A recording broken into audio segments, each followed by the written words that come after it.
parti. Bonjour à tous. Est-ce que vous nous entendez? Florence, tu peux nous faire un petit signe pour me dire si c'est bon? Ok, top. Bon, ben, d'abord, merci à tous pour votre présence, du coup, pour ce webinaire qui aura pour thème Soigner mieux en toute conformité le pari gagnant des entrepôts de données de santé. Donc, pour redonner, c'est la slide suivante, pour redonner un peu le contexte de pourquoi ce webinaire aujourd'hui. Donc, cette présentation est assurée par les titulaires du lot 4 du marché cloud de la CIH, conseil, accompagnement et infrastructure hébergée pour les données de santé. Le lot 4 étant le lot dédié aux technologies Google Cloud et Sens. Donc, les titulaires de ce marché sont les suivants. On a Devoteam et Théodo sur la partie intégration et services managés et Google Cloud et Sens pour la partie éditeur de solutions cloud. Donc, pour moi, me présenter rapidement, du coup, je représente Devoteam en tant que chef spécialiste sur les technologies Google et Sens. Et je laisse peut-être mes collègues autour de moi se présenter aussi. On va faire dans l'ordre du coup. Bonjour à tous. Moi, c'est Clément Bernardo, associé de partenaire chez Théodo. Je suis arrivé il y a 4 ans et j'interviens sur tout ce qui va être tout ce qui va toucher à la conformité dans la santé numérique et notamment sur les données de santé. Je passe la parole à Sens. Bonjour à tous, Paul Palissac Nakon-Gonsac, écosystème manager chez Sens. Donc, je suis en charge des prestataires de services, des partenaires prestataires de services et des marchés publics au sein de Sens. Bonjour à tous, Laura Bocamba, je fais partie des équipes commerciales Data Analytics et Intelligence Artificielle chez Google Cloud et j'accompagne les équipes commerciales généralistes sur ces sujets. Et très heureux d'être là parmi vous. Merci à tous. Donc, avant de commencer à rentrer dans le vif du sujet et de partager l'agenda, on tenait à partager avec vous une conviction qui est assez forte, et c'est celle qu'on est aujourd'hui à un véritable tournant pour le secteur de la santé. Donc, comme vous le voyez à l'écran, l'accélération de l'écosystème et des avancées techno, elles exigent de repenser intégralement les stratégies d'hébergement et de données pour gagner en efficacité. Donc, c'est plus simplement un sujet technique relégué au second plan, c'est un vrai levier stratégique pour répondre aux défis sanitaires d'aujourd'hui et de demain. Donc, on a identifié 4 piliers fondamentaux pour réussir cette transfo, qui sont la sécurité d'abord. Donc, dans un contexte de cyberattaque croissante, on doit garantir à chaque patient une confidentialité absolue de ses données personnelles et de ses données de santé. Ensuite, l'ouverture et l'évolutivité. Donc, l'innovation, elle doit plus se faire en silo. Notre infrastructure doit permettre de nouvelles collaborations à travers tout l'écosystème en s'interconnectant avec les solutions qui sont existantes. On a aussi les piliers innovation et agilité. Donc ça, c'est le cœur de notre sujet aujourd'hui. Donc une bonne gestion des données doit faciliter l'accès aux soins et optimiser les processus pour améliorer le quotidien à la fois des soignants, mais aussi des patients. Et enfin, un sujet qui est important, surtout à notre époque, c'est la maîtrise des coûts et des impacts sur l'environnement. Donc on vise des solutions accessibles financièrement, où il y a un ROI possible, même si on sait que vous, votre activité, ce n'est pas forcément à but lucratif. Mais on veut quand même des solutions qui soient accessibles financièrement et surtout respectueuses de l'environnement grâce à des technos de l'information responsables. Donc, tout au long de ce webinaire, on va démontrer qu'une gouvernance de la donnée rigoureuse, ce n'est pas un frein, mais bien un moteur pour libérer cette innovation et transformer durablement votre secteur, qui est le secteur de la santé. Donc, en termes d'agenda, on va suivre l'agenda suivant. Donc, dans un premier temps, on verra à quel point la donnée joue un rôle central dans l'univers de la santé, avec à la fois une volumétrie importante, mais aussi une grande diversité de cette donnée. Nous verrons ensuite avec Clément les défis qui se dressent face à l'exploitation de ces données, que ce soit des défis liés à la fragmentation de ces données ou à la réglementation autour d'elles, qui ne permettent pas forcément une utilisation très libre de ces données, mais on verra tant mieux parce que c'est un secteur qui nécessite justement d'avoir quelques lignes rouges. Ensuite, on aura des experts des équipes de Sens et de Google qui présenteront leurs solutions de cloud souverain. Et enfin, on verra opérationnellement comment s'opèrent ces évolutions pour nos futurs clients. Donc, entrons sans plus tarder dans le thème qui est l'exploitation de la donnée dans le secteur de la santé. D'abord, il est important de comprendre que les données sont des ressources qui ne manquent pas dans le secteur de la santé. Au contraire, comme on peut le voir sur cette slide, le volume de données dans ce secteur est plus qu'important et il y a une croissance forte. Le volume a été multiplié par 15 sur les 7 dernières années, pardon. Et si on dézoome encore plus, on voit que le volume est passé de 153 exabits en 2013 à plus de 2300 l'année dernière. Donc, toute cette volumétrie constitue en fait un gisement de connaissances extrêmement dense, mais qui devient aussi très compliqué à gérer avec des infrastructures anciennes. Donc, en plus d'être massives, les données de santé sont aussi très diverses. Donc, si on regarde d'un peu plus près la mosaïque de données de santé qu'on peut avoir aujourd'hui, d'un côté, on a les données cliniques structurelles. Donc, ça, ce sont les diagnostics, les résultats de laboratoire, les prescriptions que l'on trouve dans des logiciels métiers. Donc, ça, c'est la base. mais ce n'est que la partie émergée de l'iceberg. Ensuite, on a toute la partie imagerie médicale, donc les radios, scanners ou IRM. Donc là, on passe donc du texte à de l'image haute définition. Et ça, c'est des fichiers qui sont extrêmement lourds et qui nécessitent une puissance de calcul et de stockage très importante pour être analysés et ensuite éventuellement être traités par les algorithmes IA. Il y a aussi des appareils et des capteurs connectés, donc on suit en temps réel le rythme cardiaque, c'est notamment le cas des montres, des bracelets connectés aujourd'hui. On suit donc aussi l'activité physique ou le sommeil. Ça, c'est ce qu'on appelle de la donnée de vie réelle. Et ça ne s'arrête jamais, c'est de la donnée qui ne dort jamais. À cela s'ajoutent les données génomiques, donc le séquençage de l'ADN et les biomarqueurs, qui nous font entrer dans l'ère de la médecine de précision, mais ils génèrent des volumes de données par patient qui se comptent en téraoctets. Donc là aussi, il y a un vrai enjeu de comment on stocke cette donnée et comment on l'utilise. Et enfin, on ne doit pas oublier le plus important, c'est la voix du patient, les questionnaires patients qu'ils peuvent remplir avec leur médecin ou les personnels de santé qu'ils rencontrent tout au cours de leur cycle patient. Et ça concerne leurs symptômes ou leur qualité de vie. Et ça aussi, il faut le faire parler avec les autres sources de données qu'on peut récupérer. Donc aujourd'hui, pour un médecin ou un chercheur, essayer de mettre en relation une image scanner avec un marqueur génomique ou un historique de prescription, ça relève souvent du parcours du combattant. Et l'enjeu de l'entrepôt de données qu'on veut vous présenter aujourd'hui, c'est précisément de devenir ce point de convergence capable de normaliser cette diversité pour la transformer en levier de diagnostic et de soins. Et aujourd'hui, donc comme on le voit sur cette slide, il y a des grands acteurs, qui sont institutionnels ou privés, qui prennent des initiatives pour avoir une meilleure gouvernance de cette donnée. Des acteurs comme Doctolib, Alan ou Nabla, qui intègrent massivement l'IA pour redonner des super pouvoirs aux soignants. C'est l'expression utilisée par Stanislas Neufchâteau, le fondateur de Doctolib. On voit d'autres acteurs français comme Alan, avec son assistant MO, ou des startups comme Nabla et Davia Santé, qui prennent le virage de l'IA générative pour répondre aux questions des utilisateurs en temps réel. Donc, s'il faut retenir de cette slide, c'est un double mouvement. Le premier, c'est que les leaders du secteur investissent massivement dans les nouvelles technologies et notamment sur la couche IA. Et le deuxième mouvement, c'est que les utilisateurs finaux, donc soignants comme patients, ils sont de plus en plus demandeurs de ces outils basés sur la donnée. Donc, pour illustrer cette dynamique, on peut regarder sur cette slide 3 exemples concrets qui transforment déjà la donnée en bénéfices tangibles. Donc, côté industriel, on a l'exemple de Doctolib, qu'on a déjà pu citer sur la slide d'avant. Donc, leur approche, elle ne se limite plus à la prise de rendez-vous. Ils utilisent aujourd'hui de la donnée pour s'attaquer au principal fardeau des médecins, c'est-à-dire la charge administrative. Donc, grâce à l'assistance à la consultation, ils déploient une technologie de prise de notes automatisée. Concrètement, l'IA traite les informations de l'échange pour générer un résumé structuré en temps réel. Donc, l'objectif ici, il est double. C'est libérer du temps précieux pour le praticien et lui permettre de se recentrer totalement sur l'examen clinique et la relation humaine qu'il doit avoir avec son patient.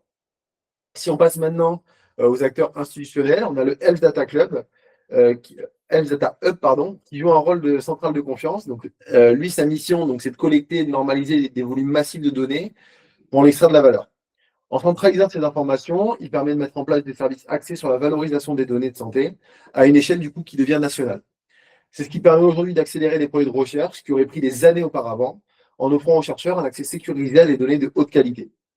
Enfin, au cœur même de l'hôpital, avec la PHP, on a l'exemple qui illustre parfaitement l'utilisation de la donnée pour la recherche clinique. Donc ici, l'enjeu, c'est de faciliter la mise en relation entre les différents entrepôts de données hospitaliers. Donc, en décloisonnant ces informations, la PHP parvient à accélérer la découverte scientifique et le développement, par exemple, de nouveaux traitements. Donc, on passe d'une donnée dormante dans un dossier patient à une donnée active qui nourrit directement l'innovation médicale de demain. Donc, en résumé sur cette slide, que vous soyez un hôpital public qui cherche à optimiser sa gestion ou un industriel qui cherche, par exemple, à valider une nouvelle molécule, l'entrepôt de données de santé, c'est le moteur commun qui va transformer vos données brutes en progrès médical concret. Donc, le secteur de la santé, ce qu'on peut en conclure avec cette première partie, c'est que c'est un secteur qui n'a pas de données ni de cas d'usage pour innover. Cependant, en France, on se heurte à deux obstacles, si on peut dire ça comme ça, majeurs, qui freinent encore la dynamique de cette exploitation de la donnée. Le premier défi, c'est un défi qui est technique, c'est le défi de l'accès à la donnée. Donc aujourd'hui, la donnée, comme j'ai pu le présenter, elle est très diverse, mais aussi elle est massivement silotée. Tout l'enjeu, c'est de réussir à briser ces silos pour faire communiquer ces données entre elles et du coup créer de la valeur. Le deuxième défi, il est réglementaire et éthique. Donc innover en santé signifie naviguer dans un cadre complexe de confidentialité et de consentement. Obtenir l'autorisation d'utiliser une donnée peut prendre plus de 6 mois, ce qui impose une rigueur absolue dans la gestion de nos projets. Donc ces deux barrières, la complexité technique et la lourdeur administrative, c'est des points de passage qui sont obligés à dépasser pour pouvoir transformer notre vision en réalité. Et donc, pour détailler ces défis de manière un peu plus concrète et la manière dont on pourra concrètement lever ces verrous, Je laisse la main à Clément de chez Théodo. Merci beaucoup. Donc du coup, je vais m'attacher un peu à présenter les défis pour bien gérer la donnée dans le contexte de réglementation tel qu'il est aujourd'hui, et également voilà ce qui est mis en place pour faciliter ça et quand même les quelques challenges qui existent et comment les lever. Donc comme l'a dit Aurélien, aujourd'hui un des gros sujets sur la donnée de santé. Donc, elle est très riche, elle est très diverse, mais aujourd'hui, elle est disponible dans plusieurs systèmes, que ce soit à l'hôpital, en ville, dans le privé, dans les laboratoires. Et donc, du coup, le premier enjeu sur ce silotage, ça va être d'accéder à cette donnée pour la centraliser et l'uniformiser autour de chaque patient. La deuxième chose, c'est que tout à l'heure, Aurélien présentait tous les types de données qui existaient. Toutes les données existent, il n'y a pas de souci, mais en gros, elles ont des définitions locales, en fait. C'est-à-dire que, par exemple, la donnée qui existe dans l'hôpital Foch pour, je sais pas moi, le laboratoire médical va peut-être pas avoir la même typologie, la même standardisation que celle dans un autre hôpital en France. Et donc, du coup, ce manque de standardisation, c'est un peu comme l'image de la tour de Babel, hein, c'est-à-dire que comme on ne parle pas le même langage, on ne se comprend pas, on ne peut pas récupérer et valoriser la donnée telle qu'elle le mériterait. Donc ça, c'est vraiment les deux sujets très importants auxquels les institutionnels et les industriels se rencontrent au moment d'exploiter la donnée. D'un autre côté, heureusement, il y a un sujet de conformité, de réglementation. J'ai même pas été exhaustif, j'ai essayé de mettre un petit peu sur les 20 dernières années un panel de réglementation. Alors, on a évidemment la certification HDS qui est devenue obligatoire dans les années 2010, le RGPD qu'on connaît tous. Depuis un peu plus récemment, tout ce qui touche à l'IA Act et pour demain, donc là, le 2026 and beyond, l'espace européen des données de santé. Le but, c'est de dire que heureusement que toutes ces réglementations existent, mais qu'en gros, la donnée de santé, c'est une donnée qui est sensible, la donnée patient est très sensible, et donc du coup, au moment où on veut valoriser, utiliser cette donnée, exploiter cette donnée, souvent on se confronte à une réglementation avec laquelle il est difficile d'opérer. Voilà.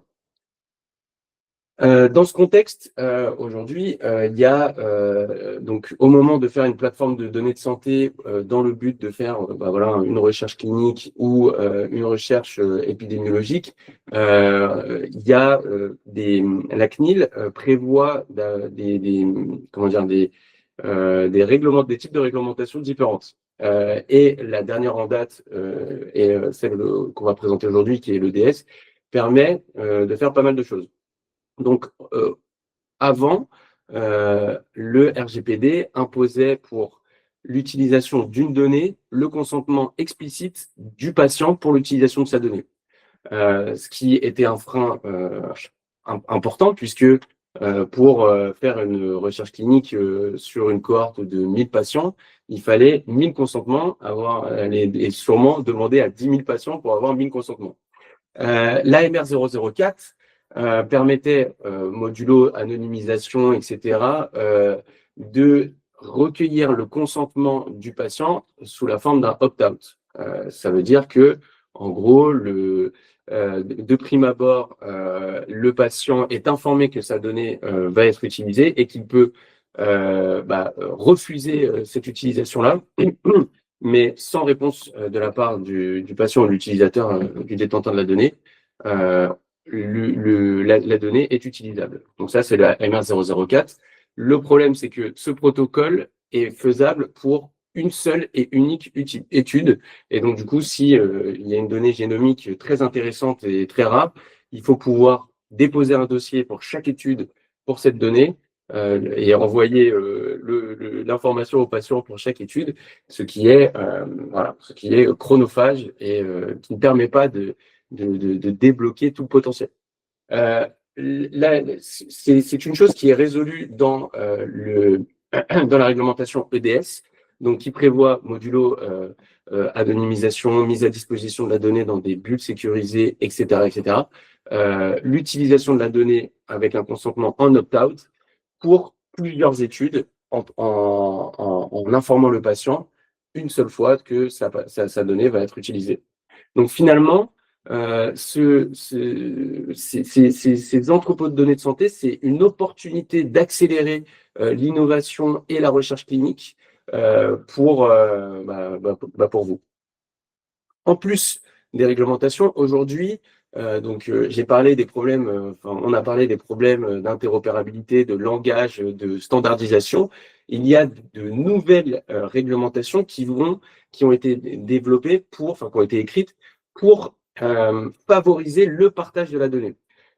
Donc, je pense notamment au Ségur du numérique que vous devez connaître, qui prévoit en fait des exigences sur les standards d'interopérabilité, que ce soit du HL7 ou du CDA, qui prévoit également des exigences sur la sécurité, notamment avec la PG2SIS, et sur des services socles au niveau national, donc notamment sur l'identification des patients, sur l'identification des professionnels de santé, mais également sur l'obligation d'envoyer toutes les données sur un hub commun qui s'appelle Mon Espace Santé, quoi. Et de la même manière, au niveau européen, on a l'espace européen des données de santé, IHDS en anglais, qui prévoit des textes pour forcer, entre guillemets, les industriels et les institutionnels à standardiser les échanges de données pour les données prioritaires, pour un usage primaire de la donnée de santé, donc pour le soin, donc pour que le médecin espagnol, lorsque un patient français arrive dans son cabinet, puisse accéder aux données de son patient, malgré le fait que les données soient en France, et également sur l'usage secondaire de la donnée, donc pour les chercheurs, arriver à en gros cataloguiser toute la donnée de santé qui existe et la partager de manière uniformisée. Donc aujourd'hui, et également, désolé, en plus de cette interopérabilité, etc., on voit qu'il y a également donc la barre sur la conformité et la souveraineté augmente de plus en plus, et donc notamment sur la souveraineté du numérique en santé en Europe, qui est, avec Seguin Cloud, etc., qui est de plus en plus important, de plus en plus demandé dans le contexte de la donnée de santé. Et donc aujourd'hui, avant de passer la parole à mes collègues, aujourd'hui, lorsqu'on se lance dans un projet de données de santé, de plateforme de données, de centralisation de la donnée de santé, il y a, moi en tout cas d'expérience, il y a 3 challenges majeurs qu'il faut pouvoir s'assurer de les remporter. Le premier, il est fondamental, c'est sur la conformité et sur, en gros, les discussions à avoir avec la CNIL. En gros, pour avoir le droit de faire des entrepôts de données de santé, il faut avoir une validation de la CNIL, et donc il faut soumettre un dossier à la CNIL qui doit l'accepter. Et on sait, peut-être que vous l'avez vécu ou que vous connaissez des gens qui l'ont vécu, il y a beaucoup d'allers-retours, que ça peut prendre beaucoup de temps avant d'être accepté. Donc le premier challenge, c'est, avant de se lancer, c'est de se dire, OK, comment je fais en sorte de réduire ce temps-là, de réduire ces allers-retours et de réussir du premier coup, pourquoi pas. Le deuxième, il est technique. Donc en gros, comme on l'a dit, il y a beaucoup de sources de données, il y a des gros volumes, etc. Et donc du coup, l'idée, c'est, le deuxième challenge, c'est comment on va réussir à homogénéiser toutes ces données-là et comment on va arriver à les opérer avec les différents formats et les volumes qui sont conséquents. Voilà. Et la dernière, qui est un challenge également technique, qui est un peu entre les deux, technique et réglementaire, sur la partie infrastructure, c'est, OK, quand je lance un projet de plateforme de données de santé, j'ai pas envie de m'occuper d'avoir un peu cette épée de Damoclès en me disant, OK, est-ce que je suis non conforme, etc. Et donc, du coup, je vais avoir une infrastructure souveraine et HDS pour pouvoir voilà, opérer en toute sécurité. Mais il ne faut pas non plus que cette conformité-là, ça soit un frein à l'utilisation de mes données. Il faut que je puisse continuer à rester agile, à rester innovant, tout en étant conforme.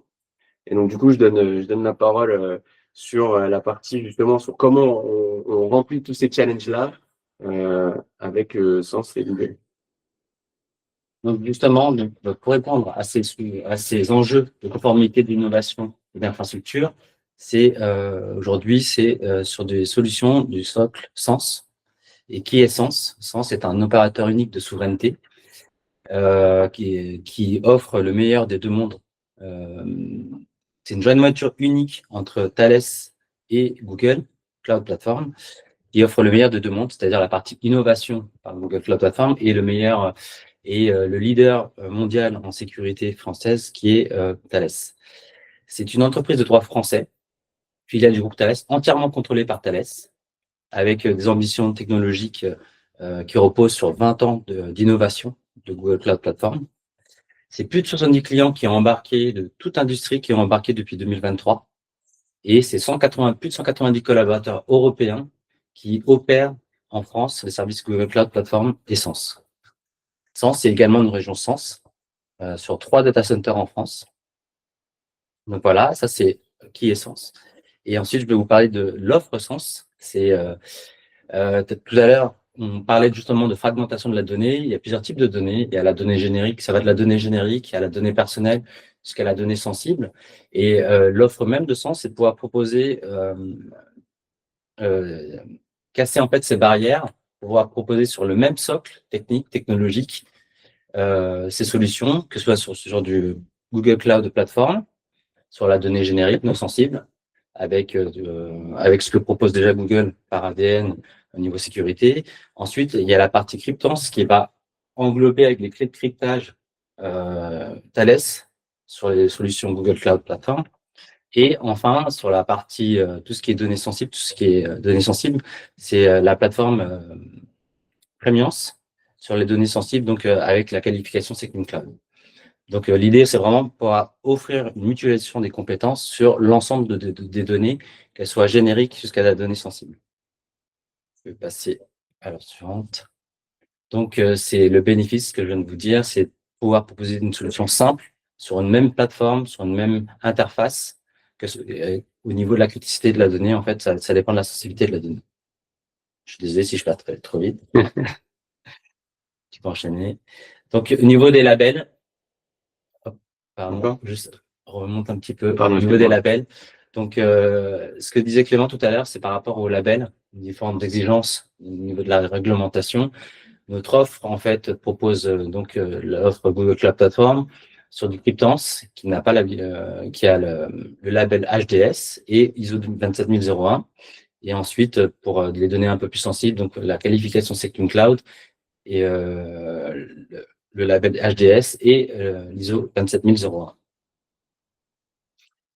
Les clients qui ont embarqué, c'est différents secteurs. Il y a l'assurance, il y a au niveau des mutuelles, il y a la G2R, la mondiale, la Matmut, la MGEN, la partie industrie, Thales forcément, Fives, également sur la partie service, le Club Med, et sur la partie santé, là vous connaissez certainement justement surtout la partie POSOS, et c'est là où je vais venir sur le slide d'après. POSOS, c'est la gestion des prescriptions dans le milieu hospitalier et des EHPAD. Et justement, c'est la particularité de pouvoir bénéficier de toute la partie innovation que proposent nos services et de pouvoir basculer en fonction de la criticité de la donnée sur soit du cryptance, soit du premiance. Et voilà. Un petit rappel quand même sur la partie SecNumCloud. C'est pas simplement une médaille, un chocolat, c'est une qualification assez complexe avec énormément d'exigences. C'est 276 exigences réparties sur 15 chapitres. C'est une sécurité juridique, une sécurité opérationnelle et une sécurité technique, en fait, donc qui assure vraiment un niveau d'exigence maximum, niveau européen même, donc au niveau de la donnée de la santé. Les services disponibles sur Premiance, aujourd'hui, on retrouve tout ce qui est cloud source IaaS, mais pas que. Là, c'est l'ensemble des solutions qui sont actuellement disponibles et on retrouve les couches cloud, les services managés qui vont permettre d'innover, pas simplement de collecter, pas simplement de traiter, mais vraiment d'innover et de proposer en fait, de valoriser en fait la donnée de la santé. Ensuite, donc voilà, c'est ce que je disais en introduction, c'est les solutions qui sont proposées par Sens, c'est vraiment des solutions qui vont permettre d'innover et de se baser sur 20 ans d'innovation des services Google Cloud Platform. Donc, c'est une très bonne introduction pour toi, Lova. Parfait. Merci beaucoup. Mon objectif au travers de cette unique slide est d'une certaine manière de vous expliquer en quoi l'ADN de Google en matière de recherche, mais également d'innovation, que cet ADN, en fait, concourt et est mis au service de la santé, de façon très spécifique. Alors, pour rappel, Google, l'entreprise créée par Larry Page et Sergey Brin en 98, était fondamentalement un projet de thèse. Donc, dès l'origine de Google, en fait, cette notion de recherche fondamentale était déjà inscrite dans l'ADN même de l'entreprise et de toutes les autres entreprises que Google, par la suite, va lancer.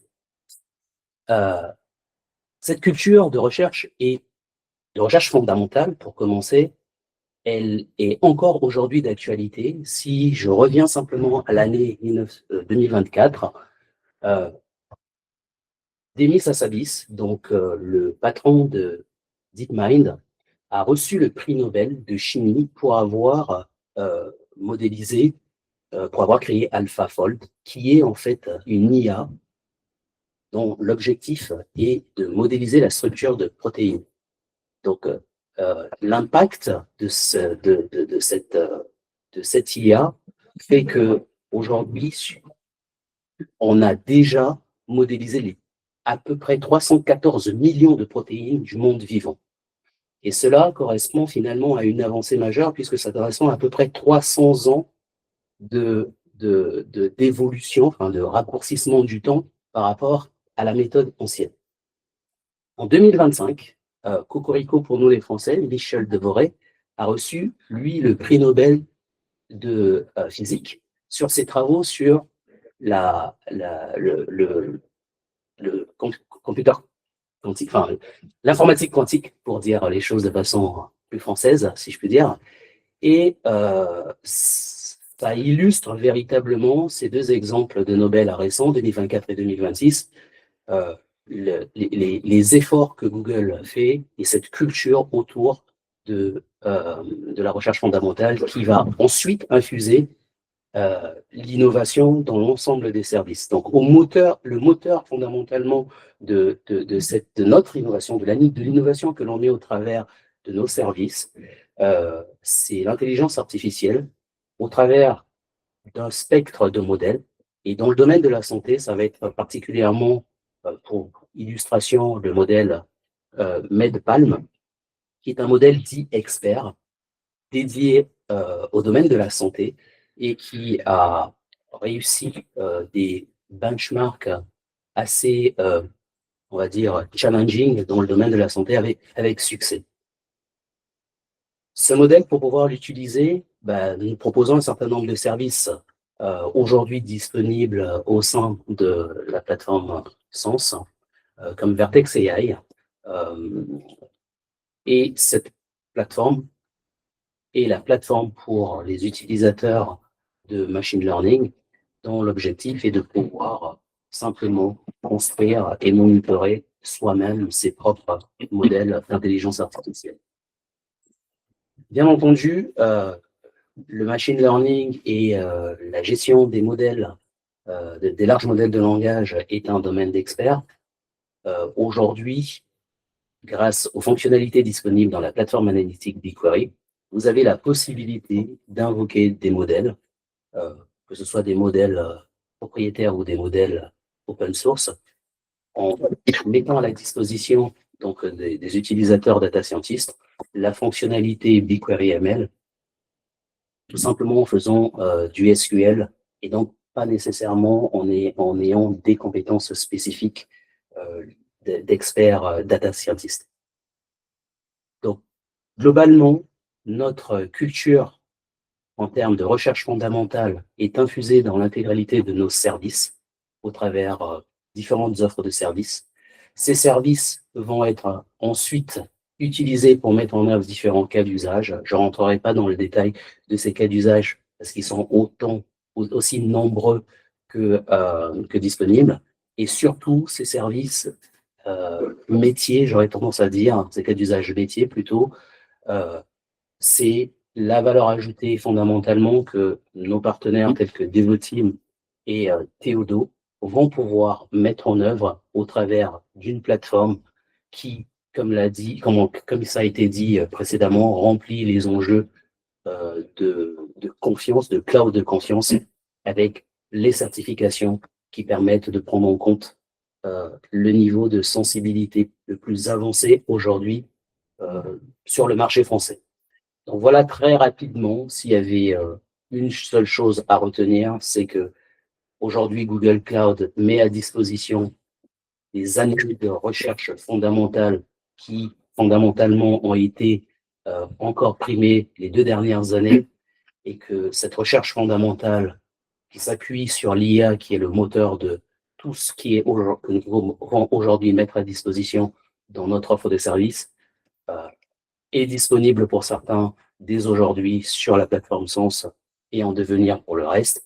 Et nous nous appuyons sur des partenaires intégrateurs qui sont au plus proche de vous pour pouvoir effectivement mettre en valeur l'intégralité de ces services pour le plus grand bénéfice de la santé. Merci Lova. Et du coup, donc maintenant qu'on a posé les bases de la souveraineté avec Sens et la présentation de Paul et qu'on a rappelé un peu l'aspect innovant et la couche technique proposée par Google en dessous du cloud souverain Sens, la question du coup c'est comment y parvient-on concrètement. Donc, nous, notre rôle entre Devoteam et Théodo, c'est d'être le bras armé de cette transformation. Donc notre approche, elle se structure autour de 4 piliers fondamentaux que vous pouvez apercevoir sur cette slide. D'abord, adopter des plateformes modernes. Il ne s'agit pas juste de déplacer des données, mais de déployer des environnements taillés pour la performance de votre activité. Ensuite, moderniser et transformer. On ne se contente pas de l'existant. Nous, notre but, c'est de faire évoluer vos systèmes et vos pratiques pour qu'elles correspondent aux standards du cloud. La technologie seule, pourtant, ne suffit pas. Donc, le troisième pilier, ça va être de bâtir le futur, ce qui consiste à utiliser l'innovation et des cas d'usage précis en fonction, vous, de vos besoins pour créer de la valeur réelle pour les praticiens et pour les patients. Enfin, on vous aide à opérer et faire évoluer vos environnements à l'échelle de manière sécurisée et pérenne. Donc, c'est cette vision globale qui nous permet de transformer une contrainte d'hébergement en une réelle opportunité stratégique. Si on rentre maintenant un peu plus dans le moteur, voici comment on se structure techniquement et comment on opère cette migration. Donc, notre offre de plateforme, c'est un écosystème complet et modulaire, comme vous pouvez le voir sur l'écran. Donc, tout repose d'abord sur les fondations cloud et les fondations qu'on appelle sécurité. Donc, ça, c'est le socle indispensable, particulièrement dans un secteur comme celui de la santé, où la sécurité n'est pas négligeable et l'aspect confidentiel des données est à respecter. Au-dessus de ce socle-là, on active 3 grandes familles de plateformes. Donc, la première, c'est la plateforme applicative.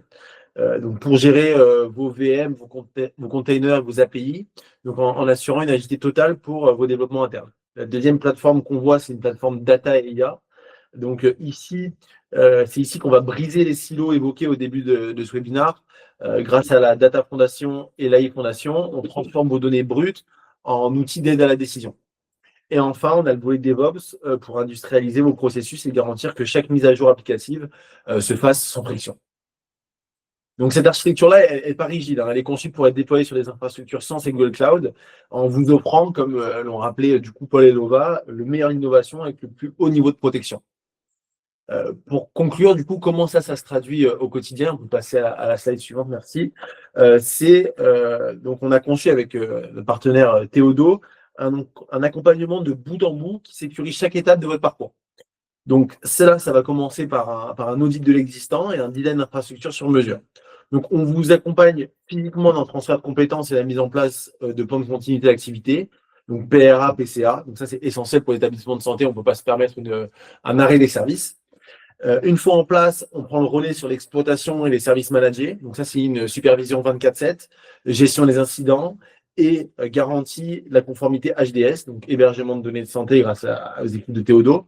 Et ça, vous pouvez vous concentrer du coup sur votre métier et c'est nous qui gérons la complexité technique du projet. Et enfin, l'aspect économique est central. Donc, grâce à notre expertise FinOps, nous, le but, c'est d'optimiser votre consommation sans Google Cloud. Et un point majeur à retenir, qui est important de rappeler pendant ce webinaire, c'est les avantages économiques du marché. En passant par le marché de la CAIH, vous bénéficiez de réductions allant de 2 à 17% sur les services Google Cloud Essence. C'est donc une transformation qui est à la fois sur la partie technologique, sécuritaire, mais, et ça c'est important pour que ce soit viable, économiquement responsable. Et je laisse la main du coup à Clément pour conclure. Oui, donc au milieu de la présentation à peu près, on a évoqué un peu les challenges au moment de se lancer dans un projet de plateforme de données de santé. Donc le premier qui était sur la partie compliance, etc. Enfin là, l'idée c'est de vous dire que voilà, en choisissant les partenaires Devoteam, Théodo, Sens et Google, ces challenges-là sont tous remportés. Donc sur la partie compliance, au moment de la phase d'amont de conseil, nous on est là pour vous accompagner dans vos démarches administratives et réglementaires pour la constitution de votre dossier à la CNIL. Sur la partie plus technique et IA, comme le présentait Lova et Aurélien, voilà, une grosse expertise technique pour nous accompagner sur l'utilisation des outils Google qui sont très puissants et très, très éprouvés. Et enfin, sur la partie souveraineté, cloud, conformité, sécurité, donc se reposer sur la plateforme cloud Sens, Segnium Cloud et certifié HDS vous permettra de remporter ce défi et tout ça infogéré par Théodo qui est certifié également en infogérance, donc en maintien opérationnel des plateformes HDS. Voilà, pour terminer, donc Théodo ainsi que Devoteam et Google bien sûr, on sera présent au Sens Summit donc le mardi 17 février au Palais Brongniart. Donc on fera une présentation, un retour d'expérience sur un projet équivalent qu'on a fait avec Doctolib. Donc voilà, si ça vous intéresse, il y a un petit QR code, vous pouvez le scanner et on sera ravis de vous y rencontrer là-bas. Peut-être, Aurélien, si tu veux présenter ce que… Oui, idem, nous on sera présent aussi du coup sur le Sens Summit le 17 février prochain. On aura un stand, on a aussi je crois une prise de parole, on pourra se rencontrer et discuter de vos sujets à ce moment-là. On va vous envoyer aussi les slides qui ont été présentés durant ce webinaire par mail, vous qui avez été présents, mais aussi aux gens qui étaient inscrits, qui n'ont pas pu être là. Donc, vous aurez aussi notre contact pour solliciter des échanges et qu'on puisse commencer à discuter sans forcément devoir attendre le Sens Summit. Voilà, on est peut-être ouvert s'il y a des questions. Tu veux peut-être dire un mot? Non, c'est rendez-vous justement le 17 février, effectivement, avec des keynotes, des tables rondes et des parcours dédiés à des secteurs, à tous les secteurs, secteur public, banque, assurance, énergie, IA, sécurité, tech, santé, justement, donc dont vous êtes partenaire. Et voilà, c'est si vous voulez retrouver tous les partenaires, si vous voulez discuter, échanger avec tous les collaborateurs Sens, donc inscrivez-vous vite. Merci à tous. Bon, on a terminé le webinaire un petit peu en avance. Si jamais il y a des questions, on peut se laisser 2 minutes pour y répondre. N'hésitez pas. Sinon, c'est que tout était clair pour vous. C'est une bonne nouvelle aussi. Bon, il n'y a pas l'air d'avoir de questions. En tout cas, vous allez recevoir les slides avec nos contacts. Donc, si vous avez des questions qui vous viennent après coup, n'hésitez pas à nous solliciter par mail ou pour prendre contact avec nous pour créer un meeting. On espère vous voir du coup au Sens Summit le 17 février prochain et je vous remercie encore pour votre présence aujourd'hui. Merci à tous. Merci à tous, au revoir. Au revoir.